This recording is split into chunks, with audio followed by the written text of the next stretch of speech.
welcome back to our show, the Sticks and Stones Women's Talk Show. We do thank you for tuning in once again.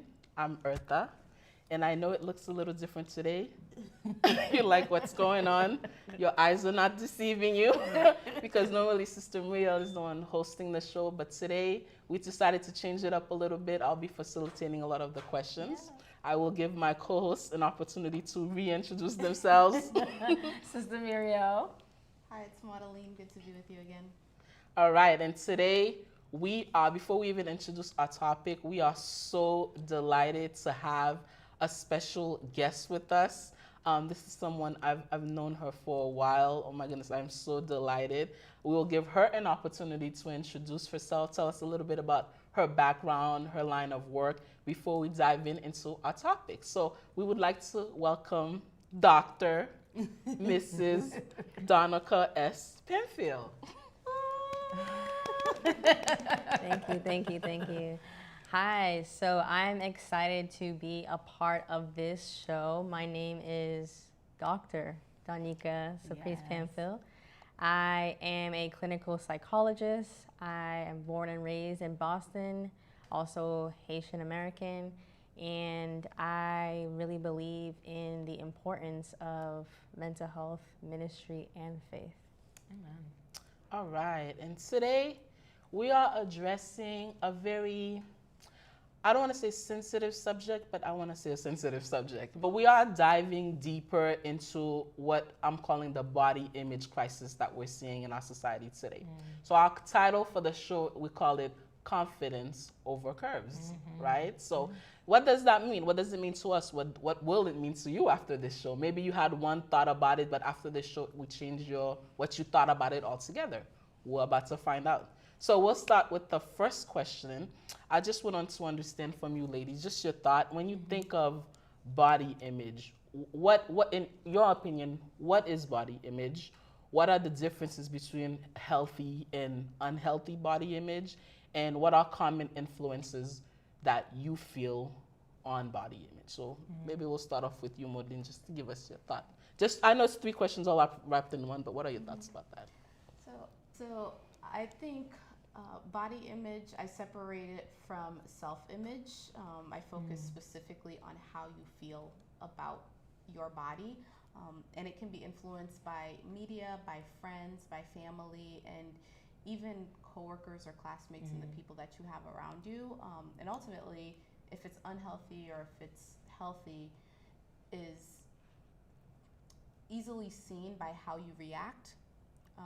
But if someone is good at just hiding how they feel, then it's going to be harder to tell. Okay, how about you, Sister Maria? Yeah, so I had this conversation with my husband. So we were talking about how when you say body image, you're talking about the physical, and then you're talking about something psychological. Because image is basically what we see with our eyes, and depending on what we've been exposed to growing up, what we see will now translate based off of the information that we have been consuming over time. And then that kind of gives us a psychology or the understanding of what we see before us. So body image is basically the physical appearance of one's body. And it's important to know the difference between body image, because there's nothing wrong with body image and body shaming. So it has to be like being able to distinguish between the two. Because when you say body image, I think sometimes automatically people have a negative connotation in mind, like, oh, what's the body, what's your body image? But body image is not an issue. That's an actual thing. It's inevitable for us not to notice the image of somebody's body or what they look like. So that's kind of what I basically said in regards to body image. It's the psychological, when we say body and image, and physical as well, but also understanding that there's a difference between body image and body shaming. So great. And now to our distinguished guest. You do have some experience in this field, actually. So I'm curious to hear not only your thoughts, right, but also some of your answers, your personal opinion, but also what you've seen in the field as well. So. Yeah, I definitely would side with you ladies. I believe that body image is really the way that you see yourself, like how you feel about yourself, influenced by many different things like self-esteem, history, even daily habits, different things like that. When you talked about the difference between healthy and unhealthy body image, for healthy body image, I said it's being comfortable in your own skin, especially with the way that you created, you know. And when we're thinking of ministry, since we're Christian women, you know, how God created us and wanting to be okay with that. I mean, as humans, you know, we might not like something, and that's okay, but understand that He created it in His own image as well. And then, you know, valuing yourself, who you are, the image in who you were created, I think is really important. And then when I think of unhealthy body image, it's the negative ways in which we view ourselves, the negative thoughts that come to mind about how we see ourselves, how we feel. So sometimes, you know, if you are a teenager experiencing this, you're valuing your looks over yourself. You know, I don't look like a 10, so I'm not beautiful. But who defines beautiful? Is it society? Is it your creator? Is it, you know, the influences of family? You know, maybe you grew up in a family that wasn't supportive, and maybe the way you see yourself now can be negative. So I think all of those play a role, friends, family, society, culture, puberty, ability, disability as well. Yeah. She's going deep already. We're I gonna know, get right? all into that. She just wrapped it up in a little package. That was so true. I'm glad, I think you said it, Sister Muriel, that body image is how you view yourself. It's when you start having an unhealthy view of your body image, it becomes body shaming now. Right. So I'm glad you mentioned that. But I do want to also remind our viewers that when we think of image, it's not just physically. I think, you know, and I think Maudlin, you touched upon it, was just your full self. It's like your self-esteem. Right? It encompasses your full self, basically. So we're going to, since Sister Donica already started going deeper, we're going to dig deeper into the conversation. So just to give you a little bit of background, some research tells us that a healthy body image doesn't mean achieving a specific appearance. It means feeling comfortable with your body as it is. So I guess the question I wanted to pose to you ladies, and I'll start with you first this time, distinguished guest. How can you tell if someone has a healthy body image, or can you even tell? Is it something that you can hide? So I will share a little bit about the work that I do. So I'm a clinical psychologist, and I recently came back from completing a clinical internship in Texas. So I was at the University of Texas, and I saw hundreds of college students, and sometimes you don't see these things. It's hidden under several layers. So when I think about body image and the positive body image that I've seen or that they displayed is, you know, students that get up early, they have a routine, they're disciplined, they're eating healthy, they're drinking water, they're going to class, they have positive well-being, they are surrounded by a lot of family and friends, positive influences, they are careful about what they pour into their spirit, what they're listening to, stuff like that. Unfortunately, I saw a lot of negative, unhealthy styles, and I think a lot of that is due to COVID. You know, there was a lot of isolation in this school year. Family was separated. Many people were sick. Some students stayed on campus because they didn't want to go home. And that could be for several reasons, you know, going back to a toxic environment for some students. So those students became very depressed, very isolated, very anxious. I saw a lot of students displaying a variety of different mental health disorders. A lot of students that I had were experiencing different symptoms. Some students even had, they were binge eating, purging, restricting when it came to food. I had a student that I was working with who I believe was like a 22-year-old female who was not doing well in school with all the stressors going on. And she was eating, like overeating. She would tell me she would start dinner at 10 p.m., eat a lot, eat a box of 12 donuts to herself, and then throw it up later just to maintain this appearance that you have to be a size 2 to fit into the college atmosphere. So it was very alarming. And I just made sure I connected with the right providers to be able to support her, which included a dietitian and stuff like that. Wow. Okay. How about you, Sister Muriel, Sister Maudlin? I would say, so I guess one of the ways that I was looking at it a little bit different about healthy body image doesn't mean achieving a specific appearance, but feeling comfortable with the body. I guess the way that I took it was, I was basically saying I in a sense, I disagree. That I believe it is important for us to achieve an appearance that is healthy, but according to our body type, and not just what we're comfortable with. The reason why I said that is because, you know, being either overweight or too skinny, it causes other issues. It brings about certain diseases, mental issues, even poor performance, which is what was one thing that Danica, you just mentioned. And so that's why I was saying I think it is, I would have to disagree that it's not just how you feel comfortable, but you do, depending on your body type, there needs to be a balance where you are healthy, because if you go too much to the left or too much to the right, it breeds other issues that you're gonna have to deal with. So it's hard to tell in a sense. I'm not a doctor like, you know, Danica is, but like kind of what you said made sense. Like you see people's activities and what they do. That's why one of the things I said is like even poor performance, just by what you're doing tells a lot about just how you are health-wise and mentally, because depending on what you think about yourself and what you think about your body, et cetera, it really determines on how you're gonna treat it and what you do, you know? So that was my idea and how I took it, but would love to hear your point of view too. I think what you mentioned about going too far to the right or to the left, we're kind of assuming that if you're comfortable in your own skin, you won't be too far to the right or to the left, and that's kind of like what being comfortable means, because there are some people who are like comfortable being unhealthy, which is not good. Right.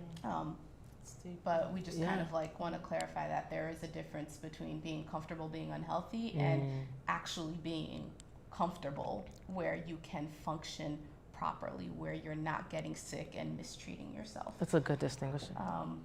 But one of the ways, it's hard for me to notice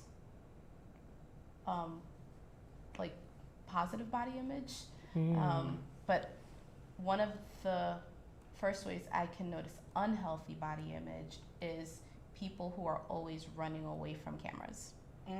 Wow. They don't want their pictures taken. And it's not even like, oh, I don't feel like taking a picture, but it's more like the moment they see a camera, everybody goes like this.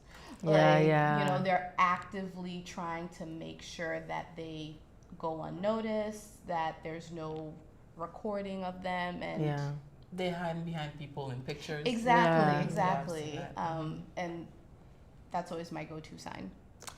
That was something I actually you guys said, I didn't even think about it before, where even though the information tells it that, you know, what is comfortable, what makes you comfortable, but you guys seem to point that sometimes in order to be healthy, you have to take yourself out of your comfort zone. Absolutely. Right? So I thought that's a big takeaway for me. You know what I mean? Because I was looking at, oh, you have to be comfortable with your body image. But if you're going to be healthy, no, I shouldn't have to be sitting there eating comfort food. I gotta take myself out of my comfortable zone. So that's deep.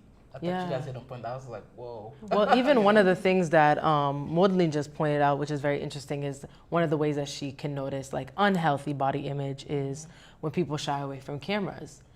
And I think that's touching into the psychology of self-esteem now. Because I've seen people who physically don't look unhealthy, or a lot of times people look beautiful, they're pretty, but due to their personal way that they see themselves, they have a lack of esteem within, and they're hiding away from cameras. And people's like, what? Like, you have a beautiful smile, or you're gorgeous. Like, but they're within themselves, the way that they view themselves, they feel like, you know, I think what, I'm not sure if it was you that said it, but basically there's that difference of looking healthy physically, but also having a healthy idea of yourself. Was that you, Danica? And that not to cut you off, but I was thinking all of that when you were saying that as well, and it reminded me of some students who, you know, are anorexic and they can't see that. You know, they think they're 300 pounds and they think that they are the ugliest thing in the world, and it's like,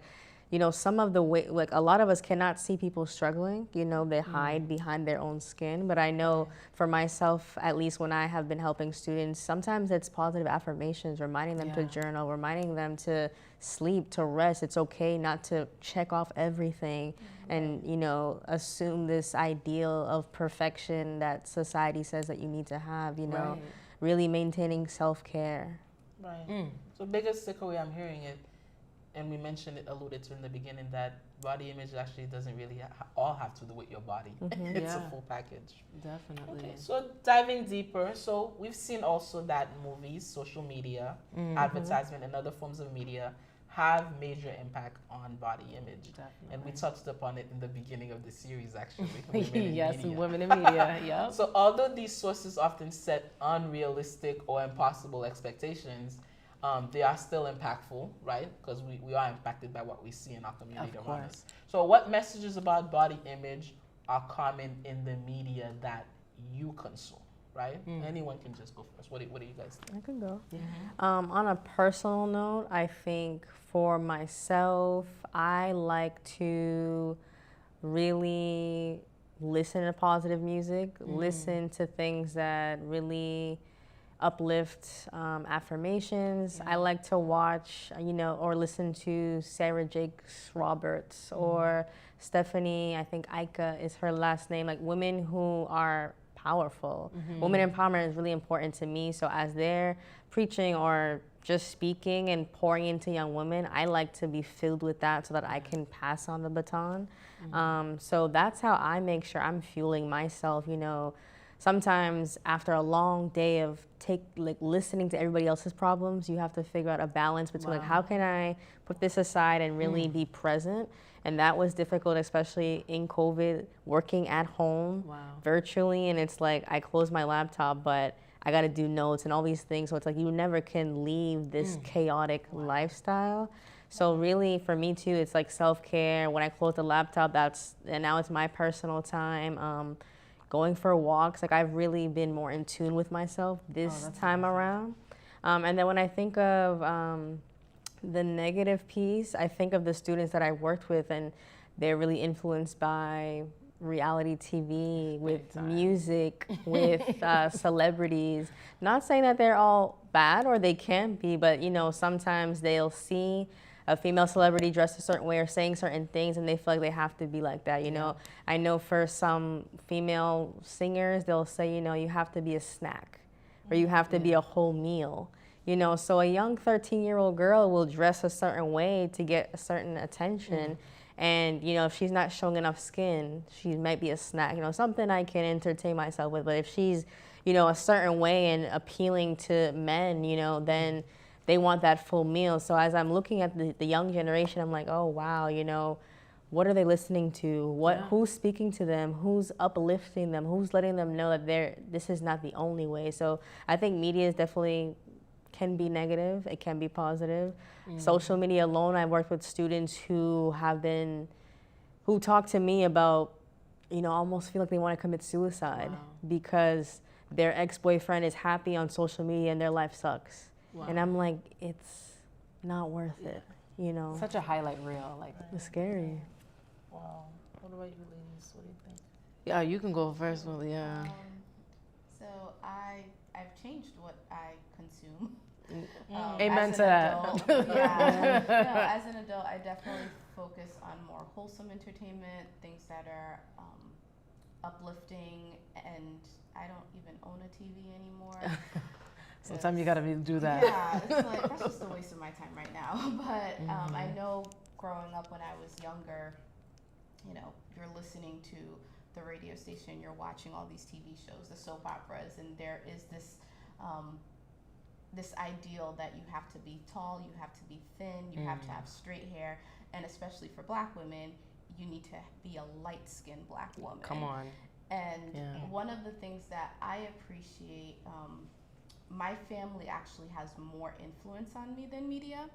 And so the only things I internalized from media are the things that my family reinforced. Nice. And so there were certain things like being tall.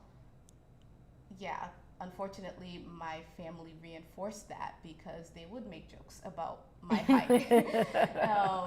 And even till this day, like, it's still a process to get past that and understand that it's okay to be short. Like, I'm not abnormal. Yeah. But then there are other things, especially in terms of skin tone, because we've seen so many or heard so many people say, oh, she's dark but beautiful, as if there's something wrong with being dark. But one of the things that I appreciate about my family is from a very young age, you know, they were looking at these two women and they said, oh, that one's light, but the other one is beautiful. Wow. And that was like contrasting some of the things that I had heard. And so all of a sudden I can disassociate, you know, beauty with light skin. And I think depending on the person and what your relationship is like with your family and how much you connect with them versus how much you just depend on media, those kinds of things might influence how you view yourself. Yeah, it's definitely like inevitable for media to influence us in any type of way. So a lot of times some things that we may watch or overhear, and it's not even that we're paying attention, but it's deposited in our subconscious, right? And so like for right now, like what a lot of things that I know we're overall exposed to is like big butts, large breasts, long hair, flat stomach, you know, and to the point where people are paying a lot of money to do this. And you mentioned, Danica, like 13-year-olds, teenagers are trying to be this image that's like half of what they have is fake. You know what I mean? But what's sad about it is that I'm realizing, as this is a show of women of faith, I find that a lot of women, because this is a women's show, that are in church are heavily influenced by media. That proclaim loving Christ, loving God, and all of this stuff, but you wouldn't be able to tell the difference between, do you go to church? Do you know God? Or are you just proclaim like, okay, I like, you know, the expression they say, just because you park in a garage doesn't mean you're a car. You know that thought? So it's kind of like, okay, yeah, you say you're a Christian, but you don't look any different than, you know, like one of these icon celebrities. You know what I mean? So that, for me, I think that's basically like the main thing, like the big butts, big breasts. And what's funny to me, one thing that I noticed, and that's a whole nother topic, is that at one point was shamed because that's a natural thing that women of color had and have. We're very voluptuous, lips, certain things, and that was shamed at one point. But now it's become a culture. Marketable. Exactly. And people like, you know, it looks good on like the Kardashians, like they're bringing that out. And it's like, wow. That's all I gotta say is wow. Because at one point, that's something that was naturally who we were, but we were trying to change that because that's not what media wanted. You had to be a size 1 or a size 2, like you were saying. But now everybody want to be thick and voluptuous and have big lips and paying tons of money to look like what the black woman looked like originally, but they had problems with that. I think it's also the same with hair. Yeah. With the straight hair. Yeah. I think for me, the one point I would add is that we have to keep in mind that the majority of the item that you're consuming is what you will spit out. Of course. What you feed your mind, even subconsciously without even intentionally, is what you spit out. So being mindful of what you do feed yourself, I think is important. And then also another note, media, there people who are putting these thoughts in your head, you don't even know them, right? So we're gonna get to that point about friends and family in 1 second. Like you're trying to make yourself to look like people you don't even know. They don't know you. They will never see you in their life ever again. But yet you're paying so much to look like them. You're paying so much to get their approval. You know what I mean? Yeah. I thought that's interesting. But what's funny, Eartha, and what you just said, people that you'll never see you or you'll know them. What's too funny for me about that is the fact those same people that you're looking up to wanting to be somebody, they're striving to be something too that they're not. So you're never being you. Yes. You're never authentically you. Everybody's just trying to be somebody else. else. You know what I mean? Even that person that you look up to, like, oh my gosh, she looks good, but little did you know she's her suffering her rear end is fake, or you know, like something. You know what I mean? It's like, at what cost is it worth it? Yeah, exactly. Even when you're chasing money, you know, everybody wants to be rich, and then there's rich versus wealthy, and then there's the people who are so rich that they're unhappy and they commit suicide too. Yeah, because there's no happiness with having What's everything. the limit? You Yeah. keep going. There is none. And that line keep being Where's the drawn. balance? You know? Yeah. But I think you guys mentioned about, you know, in terms of we were talking about media and what have its influence on you. So now we're gonna get into, and I mentioned people who don't know you. Now let's talk about people who do know you, right? So the research tells that friends and family play a role in shaping your beliefs about your body image. Right. We all know that, whether positively or negatively. Sometimes, and Maudlin, you alluded to it, small comments and actions sometimes send powerful messages, Yeah. right? Even when they are unintentional, right? We come with a community, people say unintentional stuff or intentional stuff, right? So think about the most important people in your life, the people who actually mean something to you. What are their thoughts about body image, and then what message does it send to you? How have you internalized those thoughts? You know? How about you, Danica? What do you think? It's getting personal now. I'm thinking about my parents. My mother is very light skinned, and when she was younger, she was almost past for white. So you could say she's biracial. So she had really long hair and was like very, very fair skin and was born in Haiti. So she and her brother were mixed, and my grandmother was darker skinned. Their father was pretty much white. And, you know, I used to hear stories that, you know, they were, you know, everybody would stare at her at school and stuff like that. So I think for her, she learned that like beauty probably was in the way that you look and the attention that you got.